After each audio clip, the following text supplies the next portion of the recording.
Hello everyone, welcome back to my channel. आज हम करेंगे नया चैप्टर जिसका नाम है पर्सनैलिटी। तो सबसे पहले हम ये देखेंगे कि पर्सनैलिटी होता क्या है। अगर हम बेसिकली देखें तो हम पर्सनैलिटी का मतलब क्या लेते हैं कि एक पर्सन जो है उसका फिजिकल अपीयरेंस कैसा है, यानी वो दिखने में कैसा लगता है, उसका बिहेवियर कैसा है, बोलने का तरीका कैसा है, चलने फिरने का तरीका कैसा है, वो उसकी पर्सनैलिटी के अंदर हम बेसिकली लेके चलते हैं। तो पर्सनैलिटी इट मीन्स क्या हुआ कि एक पर्सन जो है वो अच्छा है, बुरा है, अक्कड़ वाला है या फिर गुस्से वाला है, वो उसकी पर्सनैलिटी के अंदर इंक्लूड होता है। यानी बेसिकली एक पर्सन का जो बिहेवियर है वो पर्सनैलिटी के अंदर आता है। लेकिन अगर हम डेफिनेशन के थ्रू देखें तो पर्सनैलिटी जो है वो इस चीज़ के बारे में बताती है कि एक पर्टिकुलर सिचुएशन के अंदर जो पर्सन है वो किस तरीके से रिएक्ट करेगा। तो हम जब हम देखते हैं जैसा कि काफ़ी सारे जब हम कोई इंटरव्यू वगैरह देने जाते हैं या फिर टेस्ट देने जाते हैं किसी जॉब के लिए, प्रोफेशनल कोर्स के लिए, वहाँ पे जो है टेस्ट होता है जिसके अंदर पर्सनैलिटी के क्वेश्चंस होते हैं, पर्सनैलिटी टेस्ट होता है वहाँ पे।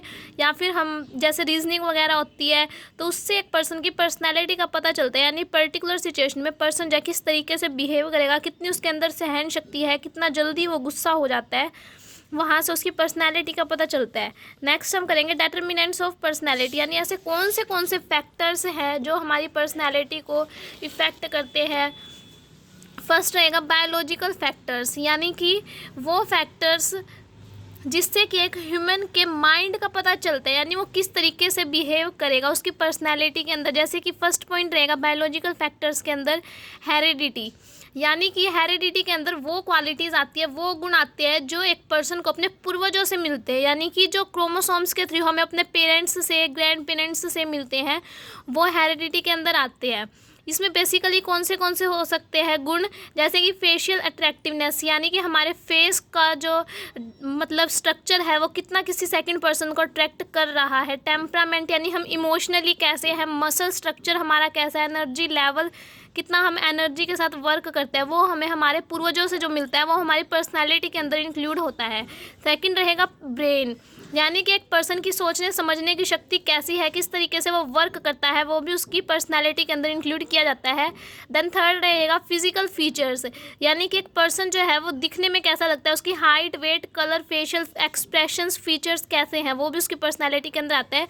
ये हेरिडिटी, ब्रेन और फिजिकल फीचर्स, ये तीनों जो पॉइंट है बायोलॉजिकल फैक्टर्स के अंदर आते हैं जो एक पर्सन की पर्सनैलिटी को इम्प्रूव भी कर सकते हैं और उसको डिमोट भी कर सकते हैं। यानी कि उसकी पर्सनैलिटी अच्छी भी हो सकती है इन फैक्टर्स के बेस पर, गंदी भी हो सकती है। अगर एक पर्सन को जल्दी गुस्सा आ जाता है, उसको अपने पूर्वजों से कुछ ऐसे गुण मिले हैं, जैसे कि बेसिकली हम देखें हमारे समाज के अंदर क्या चल रहा है कि अगर किसी पर्सन को अपने पूर्वजों से ब्लैकनेस, मतलब अगर कोई पर्सन थोड़ा सा काला है दिखने में तो उसको अच्छा नहीं माना जाता, लेकिन अगर कोई पर्सन गोरा है तो उसको अच्छा माना जाता है, वो उसकी पर्सनैलिटी के अंदर इंक्लूड किया जाता है।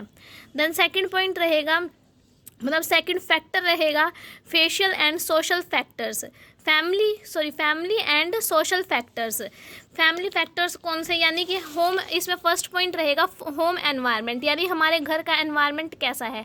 अगर हमारे घर का एनवायरनमेंट ऐसा है जहाँ पे बच्चों को प्रोटेक्टिव एनवायरनमेंट प्रोवाइड किया जाता है, यानी कि हर वक्त उनको, जैसे छोटे बच्चे, उनको हर वक्त गोदी में रखा जाता है, उनको रोने नहीं दिया जाता, तो जब बच्चा बड़ा होकर कैसा बनेगा, उसकी बिल्कुल सॉफ्ट पर्सनैलिटी होगी। लेकिन अगर जो हमारे पेरेंट्स हैं वो अपने अपने काम में व्यस्त है, छोटा बच्चा उसको घर में अकेला छोड़ के चले जाते हैं, उस पर ज़्यादा ध्यान नहीं देते, तो उसकी रिजिड पर्सनैलिटी होगी, यानी कि वो थोड़ा चिड़चिड़ा टाइप हो जाएगा, सॉफ्ट पर्सनैलिटी उसकी नहीं रहेगी।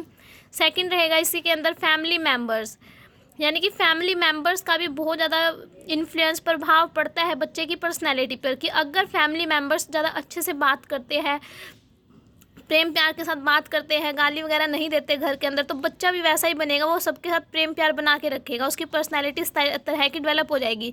लेकिन अगर घर में लड़ाई झगड़े होते हैं तो बच्चे की पर्सनैलिटी भी धीरे धीरे जैसे वो बड़ा होगा उसी अकॉर्डिंग बनती जाएगी, वो भी ज़्यादा चिड़चिड़ा हो जाएगा, हर किसी से लड़ने झगड़ने वाला उसका नेचर होगा।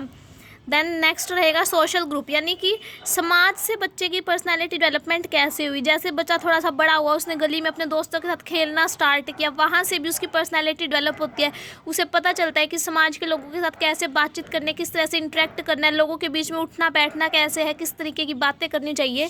तो इस तरीके से पर्सनैलिटी डेवलपमेंट होती है फैमिली और सोशल ग्रुप्स की हेल्प से। देन नेक्स्ट फैक्टर रहेगा कल्चरल फैक्टर्स, यानी कि हम किस कल्चर से बिलोंग करते हैं, वो भी बहुत ज़्यादा हमारी पर्सनैलिटी पर्सनैलिटी को इफेक्ट करता है। जैसे कि हिंदू मुस्लिम जो होते हैं उनके बोलने का अलग अलग तरीका होता है, हिंदू और मुस्लिम का पहनावा भी अपना अलग अलग होता है, तो वो भी पर्सनैलिटी के अंदर आता है। कल्चर से हम जो हमारा कल्चर होता है वो हमें ये सिखाता है कि हम किस तरह से सोच सकते हैं। यानी अगर हमारा कल्चर, जैसे कि हम हिंदू हैं तो हम हिंदुओं के बारे में नॉर्मली बेसिकली देखें तो हम अच्छा ही सोचते हैं और मुस्लिम के बारे में गंदा सोचते हैं।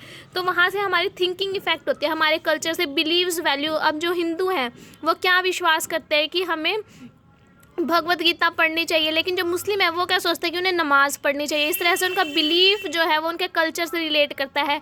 Values, norms, pattern of behaviour, किस तरीके से बिहेव करना है वो भी हमारा कल्चर पे डिपेंड करता है। नेक्स्ट रहेगा सिचुएशनल फैक्टर्स, यानी कि जो सिचुएशन होती है, परिस्थितियाँ होती है, वो भी बहुत ज़्यादा हमारी पर्सनैलिटी को इफेक्ट करती है। किस तरीके से, जैसे कि एक वर्कर है एक कंपनी के अंदर जिसको अपना काम करना बहुत पसंद है, लेकिन अगर डेली उसके ऊपर ओवरलोड होता जाएगा ना वर्क का, तो वो उस काम को अच्छे से नहीं कर पाएगा, उसका काम करने का तरीका बदल जाएगा, क्योंकि वो बहुत ज़्यादा वर्क को देख के फ्रस्ट्रेट हो जाएगा। इट मीन्स सिचुएशन ने उसको इतना ज़्यादा इफेक्ट कर दिया कि उसे अब अपने काम में उस लेवल का इंटरेस्ट नहीं रहा, इससे भी उसकी पर्सनैलिटी चेंज हो गई।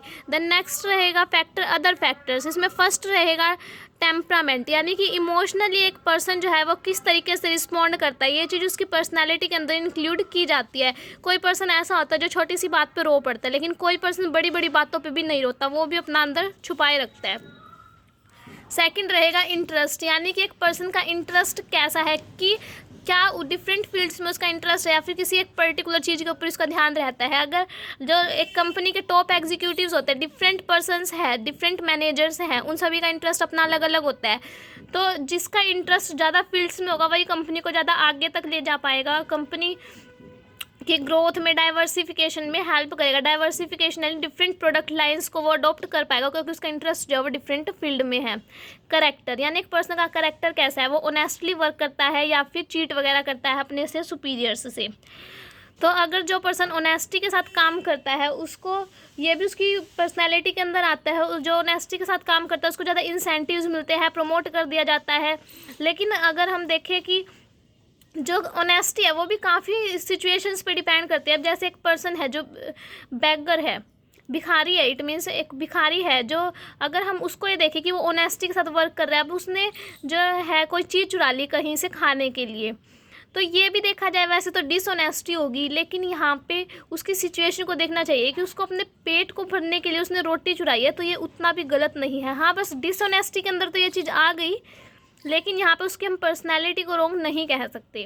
देन नेक्स्ट रहेगा schema, it means job scheme के अंदर एक पर्सन को कितने बेनिफिट्स मिले हैं, उस बेनिफिट्स को लेके वो किस तरीके से रिएक्ट करता है, बिहेव करता है, वो चीज़ भी उसकी पर्सनैलिटी के अंदर इंक्लूड की जाती है। नेक्स्ट रहेगा मोटिव्स, यानी कि एक पर्सन के डिफरेंट मोटिव्स हो सकते हैं जो हमारे इनर ड्राइवर्स होते हैं। यानी कि अगर किसी काम को लेके मेरा उद्देश्य है कि मुझे यहाँ से ज़्यादा अर्न करना है, तो मैं जस्ट अपनी अर्निंग्स पे ध्यान दूंगी। लेकिन अगर मेरा उद्देश्य ये है कि मुझे अपने साथ साथ अपनी कंपनी को भी आगे बढ़ाना है, तो अगर मैं कंपनी को लेकर चलूँगी तो मैं उस कंपनी के अंदर और ज़्यादा अच्छे से वर्क कर पाऊँगी, डेडिकेशन के साथ काम कर पाऊँगी। तो मोटिव जो मेरा इनर ड्राइवर है, मोटिव है, वो भी मेरी पर्सनैलिटी को डिराइव करेगा, पर्सनैलिटी को इंक्रीज़ भी कर सकता है और मेरी पर्सनैलिटी को थोड़ा डाउन भी लेके जा सकता है। तो ये थे पर्सनैलिटी के डिफरेंट फैक्टर्स जो हमारी पर्सनैलिटी को अलग अलग तरीके से इफेक्ट करते हैं। आई होप आप सभी को समझ आए होंगे। समझ आए हो तो वीडियो को लाइक कर देना, चैनल पर नए हो तो चैनल को सब्सक्राइब कर लेना। Thank you.